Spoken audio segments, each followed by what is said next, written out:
what do people think that Islam is, and what is Islam actually? Now, living in this country, and not only here in the UK, where we have the chance to actually hear the truth, we're also living in other countries. We're living in Greece, we're living in Germany, in France. There are people who keep hearing certain things about Islam and about the Muslims, and they get all this plethora of information, because nowadays we're living in the age of information. We're living in the internet age, and you just click on there, you just go to the internet, and you just put in there Islam, and you will get thousands, millions of pages, not thousands, what am I saying, millions of pages with regards to Islam and the Muslims. The problem is, what is true, what is correct, what is not correct? Again, you might say, and I'm very, very sure that there are some mature people here who might say, yes, I wanted to find out about Islam, and I went to ask a Muslim, my Muslim friend, you know, going out together, you know, Muhammad is with me every time, and I went to ask him about Islam, and he told me, actually, you know, it's all right, you know, you don't have to pray and all this stuff, so it's not that important, it's for people who are extreme, all right? Now again, you ask other people who would say, no, no, no, the basis of Islam is this. Now other people would say again something else. So now that confuses people. And you know what? I was one of these people 22 years ago.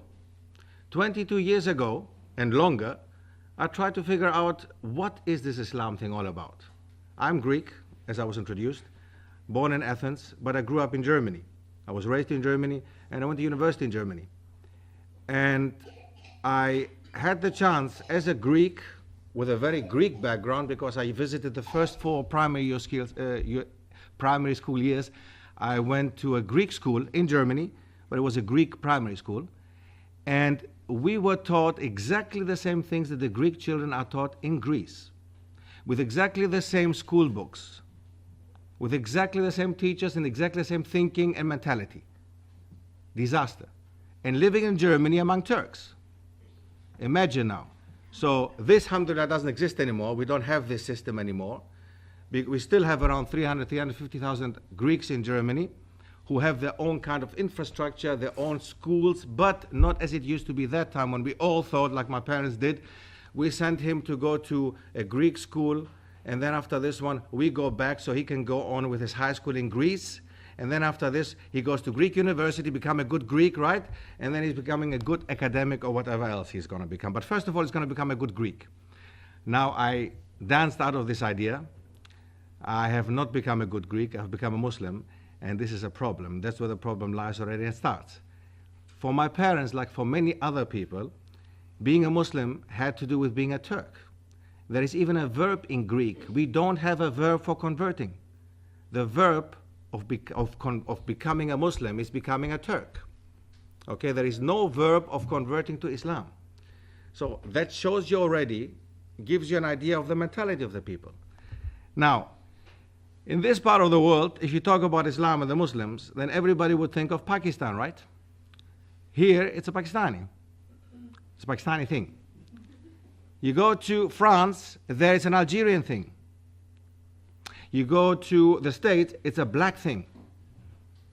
You go to Greece, it's a Turkish thing, and so on and so on. Now, where does it stop? And what is Islam actually? What does it actually mean? Islam has nothing to do with nationality. That's the first thing. First, and the most important thing, actually. Islam has nothing to do with a nationality. Okay?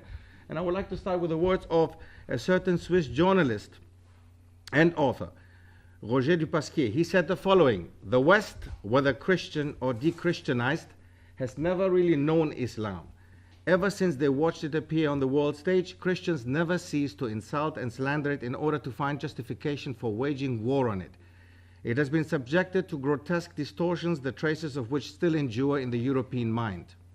Even today, there are many Westerners for whom Islam can be reduced to 3 ideas: fanaticism, fatalism, and polygamy. Of course, there does exist a more cultivated public whose ideas about Islam are less deformed. There are still precious few who know that the word Islam signifies nothing other than submission to God. Can you go on? Next one. Yeah. Yeah. Of course, there does exist a more cultivated public whose ideas about Islam are less deformed.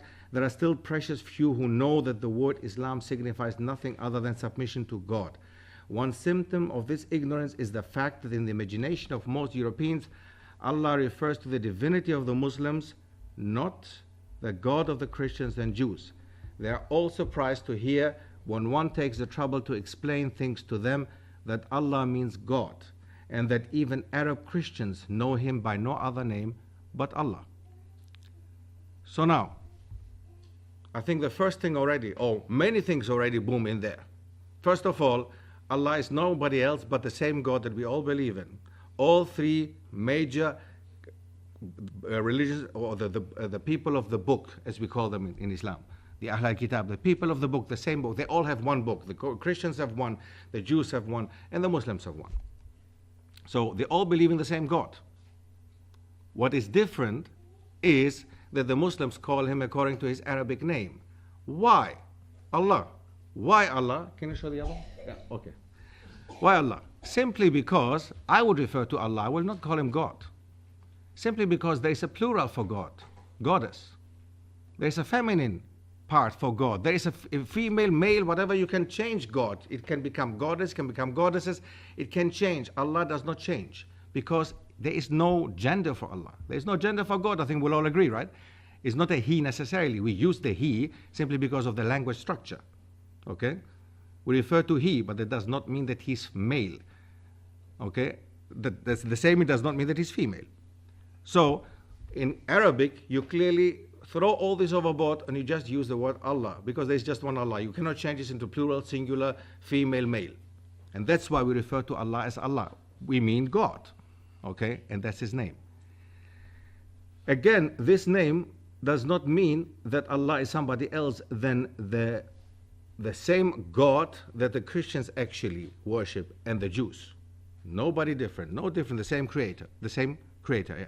So it's Allah still the same person, the same creator. Let's put it that way, not a person, the same creator. So for that, that's the one important thing already. And that's a very big misconception already. And I will stick to this one also. I will stick to using Allah actually. Just to make this clear, we don't mean anybody else but God. Okay? But we use this term simply because it makes it much easier to understand we're talking about this one and only God.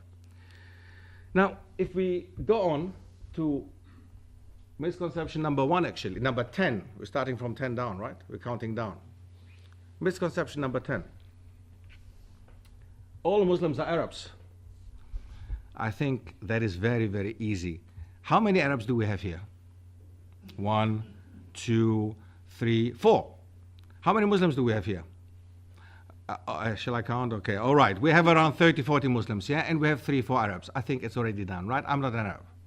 I'm not an Arab, neither is my family, nor my wife, nor nobody else. All right? So I think this misconception, simply because of the same reason that I mentioned at the beginning, Allah. We use the word Allah, which is an Arabic term. So for that reason, we are all Arabs. And you know, if you look at the history, they used to actually, still nowadays, it's not something that was just in the past, it still happens nowadays. They, if they go to Africa, or if they talk about history in Africa, and they go to a country like Mali, Mauritania, and then they use the term, they got Arabicized. The people there got Arabicized.